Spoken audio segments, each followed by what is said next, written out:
dia teknik dalam public speaking. Dalam public speaking itu ada beberapa teknik, ada 3 tahapan yang harus kita ketahui. Yang pertama teknik opening, teknik penguasaan isi, dan teknik dalam closing. Biasanya ini memperlihatkan kualitas kita dalam berbicara. Ya. Yang pertama, dalam opening. Ya. Dalam opening itu perlu kita ingat, ada yang namanya rumus 3 menit awal. 3 menit awal itu menunjukkan kesan kita kepada seorang pembicara di depan. Kalau di menit awal kita berbicara seperti ini, bapak-bapak, ibu-ibu yang dirahmati oleh Allah, kita akan bicara sesuatu yang penting, tapi mungkin Bapak Ibu sebetulnya sudah paham. Kalau 3 menit awal kita bicara seperti itu, saya yakin orang akan jenuh duluan. Akan langsung bad mood. Ya, kok gini? Padahal mungkin ini bahasanya bagus. Tapi kalau 3 menit awal kita bicara, Alhamdulillah, Assalamualaikum warahmatullahi wabarakatuh. Bapak Ibu, semuanya sehat? Semuanya dalam keadaan baik?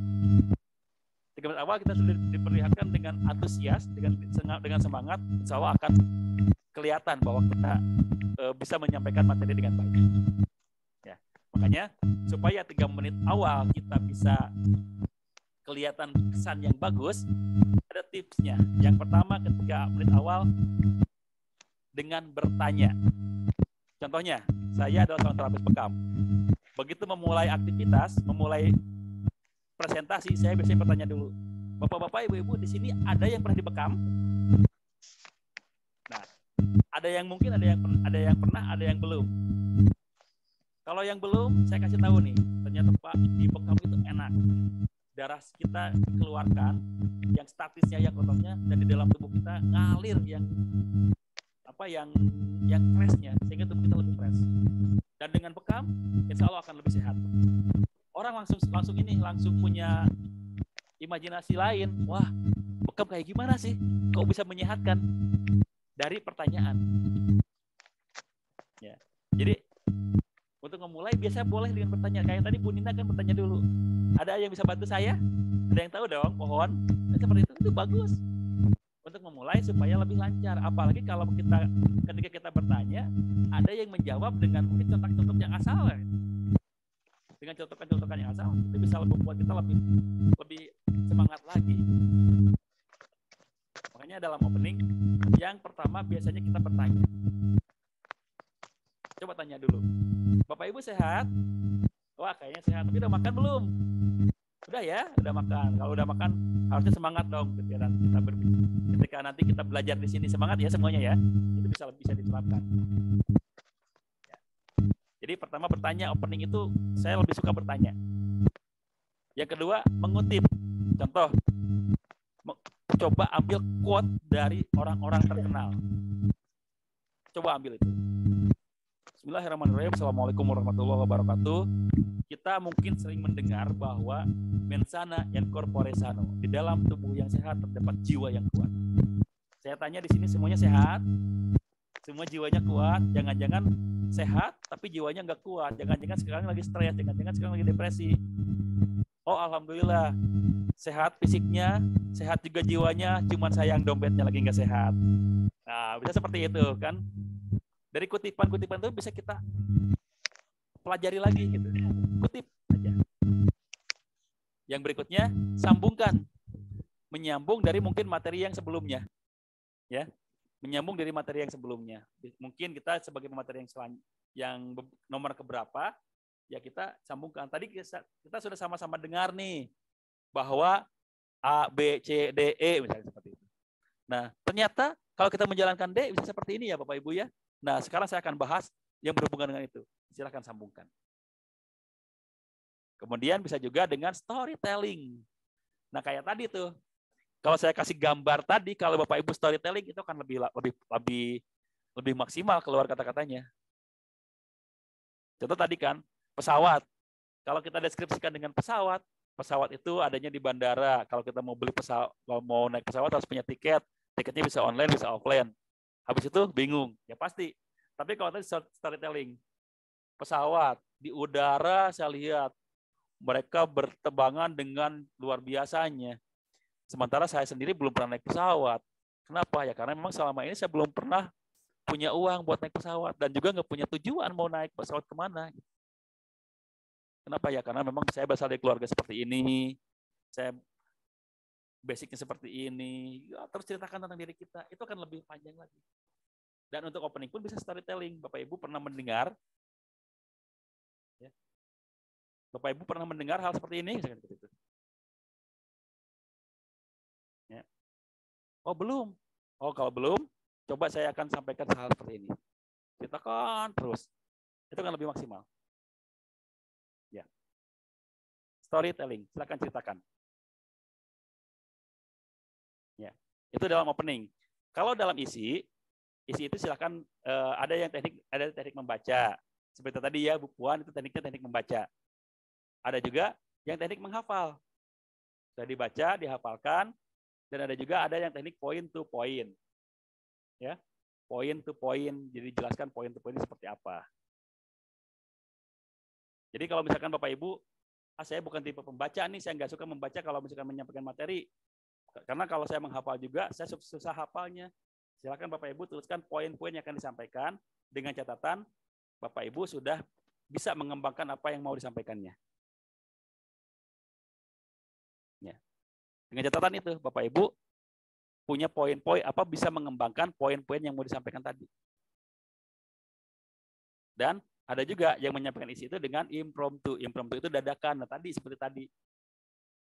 Jadi kalau mau mendadak tadi, silakan Bapak Ibu sambungkan saja dengan materi yang difahami. Ya. Yang berikutnya, ketika kita sedang menyampaikan isi itu, coba sekali-kali selingi dengan ice breaking. Karena selama 2 jam atau 3 jam kita diberikan waktu misalkan, atau mungkin kalau kayak Bu Nina sebagai trainer bekam, itu mungkin seharian, kalau nggak ada ice breaking jenuh. Otak manusia itu kapasitasnya paling cuma bisa menangkap 1 sampai sepertiga dari waktu yang disampaikan oleh kita aja. Kalau kita waktunya cuma 3 jam, cuma yang terserap oleh mereka 1 jam saja. Sisanya mungkin lupa atau nggak terserap sama sekali. Makanya harus ada ice breaking supaya lebih cair lagi. Ice breakingnya banyak yang bisa dilakukan dengan ice breaking. Ya. Dan yang berikutnya untuk closing itu yang pertama jangan, kalau saya nggak suka kalau ada yang closing itu, mohon maaf atas semua kesalahan yang saya ucapkan dan terima kasih atas waktu terima kasih atas perhatiannya. Saya kurang suka seperti itu. Kenapa? Itu terlalu mainstream. Coba cari teknik closing yang anti mainstream yang bisa lebih diingat. Yaitu yang pertama dengan memberikan kesimpulan, yang kedua memberikan quotes, dan yang ketiga memberikan harapan. Contohnya, baik Bapak Ibu yang dirahmati oleh Allah, dari tadi yang disampaikan oleh pemateri kita, bahwa ternyata quotes-nya kita bacakan bahwa ternyata sehat itu tidak mudah, tidak mahal, sehat itu bisa diambil, didapatkan dengan murah dan mudah, dan harapan kita semuanya bisa mendapatkan kesehatan tersebut. Terima kasih. Mudah-mudahan Bapak Ibu bisa menjalankan hidup sehat seperti yang disampaikan oleh pemateri kita, dan semoga di pertemuan selanjutnya kita semua mendapatkan kesempatan yang lebih luas lagi mendapatkan ilmu dari pemateri kita. Assalamualaikum warahmatullahi wabarakatuh. Seperti itu. Jadi tidak terlalu terbiasa, tidak terlalu materi yang biasa. Mohon maaf atas semua kesalahan dan terima kasih atas semua perhatian. Apa yang saya sampaikan itu berasal dari Allah semata dan kesalahan saya pasti dari saya sendiri. Itu memang bagus, cuman terlalu biasa. Coba kalau kita ambil cara closing seperti ini, kesimpulannya ada, quotes-nya ada, harapannya ada, maka insya Allah akan lebih maksimal hasilnya, akan lebih diingat hasilnya. Pernah kan melihat para stand up komedian kan? Kalau stand up komedian itu begitu di akhir, dia ambil punchline yang gong gitu. Dar. Begitu mereka tertawa, terima kasih saya siapa gitu. Terima kasih saya Asep Marjuki. Assalamualaikum warahmatullahi wabarakatuh. Langsung ada standing ovation. Nah, kita pun sebagai seorang public speaker usahakan di akhir itu jangan memberikan sesuatu yang monoton, tapi berikan sesuatu yang bisa diingat. Ya. Nah ini teknik public speaking itu sebetulnya simpel seperti ini, cuman tinggal menjalankan saja. Ya, ini ada chat yang masuk, saya coba baca dulu ya, sebentar. Oh ini baterai, masalah baterai, gak apa-apa. Kemudian izin matikan mic-nya, iya. Oke, tadi sudah ya. Oke, baik. Sepertinya waktu sudah jam 10 kurang 5 di tempat saya. Nanti kalau ada yang mau bertanya atau mau yang disampaikan terkait public speaking ini, silahkan disampaikan di grup, karena insya Allah saya akan buka grupnya lagi. Karena grup itu kita akan pakai buat diskusi.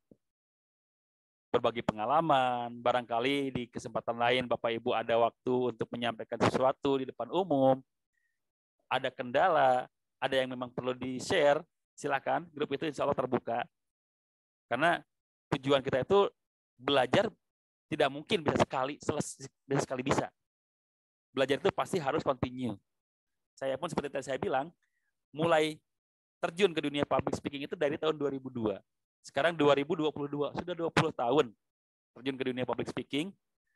Ya alhamdulillah, selama 20 tahun itu banyak pelajaran, banyak ilmu, banyak guru yang saya dapatkan. Karena kalau saya hanya belajar kepada satu guru, mungkin monoton, akhirnya saya pelajari dari banyak guru. Ya. Jadi sekali lagi, saya ingatkan kepada Bapak Ibu semuanya, insya Allah grup itu saya akan tetap jalankan, mudah-mudahan tidak ada yang left group, karena barangkali nanti kita perlu sharing-sharing tentang ilmu public speaking ini. Ya. Itu saja Bapak Ibu pada kesempatan malam hari ini. Sekali lagi saya ingatkan, public speaking adalah ilmu amal. Public speaking bukan ilmu pasti seperti matematika, di mana 1 + 1 sama dengan 2, 2 + 2 sama dengan 4, yang pasti hasilnya seperti itu. Tapi public speaking adalah ilmu amal dan ada unsur seni di dalamnya. Sehingga kalau kita hanya mendengarkan saja dari orang lain, tanpa kita pernah mempelajarinya, maka kita tidak akan mahir sampai kapanpun, kita tidak akan bisa sampai kapanpun. Public speaking itu harus diamalkan, harus dipraktekkan. Saran saya, di lingkungan Bapak Ibu, silahkan cari komunitas-komunitas yang memungkinkan Bapak Ibu bisa tampil. Mungkin komunitas halako-halako, komunitas dengan teman-teman kita, di mana ketika pertemuan tersebut ada yang menjadi MC-nya, ada yang menyampaikan materinya, dan bergiliran mungkin setiap pekan sekali ya, jadi MC siapa, yang menyampaikan materi siapa, yang kultum siapa, itu akan melatih kemampuan kita dalam berbicara. Karena tadi public speaking adalah ilmu amal yang tidak bisa kita menjadi mahir hanya dengan mendengarkan saja. Harus mulai. Dan setelah mulai, coba kita evaluasi dengan kita berlatih di depan kamera, di depan cermin, supaya hasilnya lebih maksimal lagi di kemudian hari. Dan harapan saya, setelah pertemuan ini, Bapak Ibu semuanya sudah tidak lagi merasakan grogi, gugup minimal, ketika kita harus berbicara di depan orang lain. Karena tadi, grogi dan gugup sebetulnya bisa ditangani tergantung dari sudut pandang mana kita memandangnya. Itu saja pada pertemuan kali ini. Insya Allah kita bertemu lagi di lain kesempatan. Akhirul kalam. Wabillahi taufiq hidayah. Assalamualaikum warahmatullahi wabarakatuh. Waalaikumsalam warahmatullahi wabarakatuh. Terima kasih banyak Coach Asep. Kalau main ke Lampung, kabar-kabari khususnya ke Tulang Bawang Coach Asep. Insya Allah Pak. Ya, buat teman-teman semuanya se-Indonesia, mudah-mudahan sehat semua, senantiasa dalam lindungan Allah Subhanahu Wa Taala. Amin. Saya izin untuk Terima kasih. Izin untuk di end ya Bapak Ibu ya. Saya izin end untuk Zoom-nya ya. Insya Allah kita bertemu lagi di lain kesempatan. Assalamualaikum. Waalaikumsalam.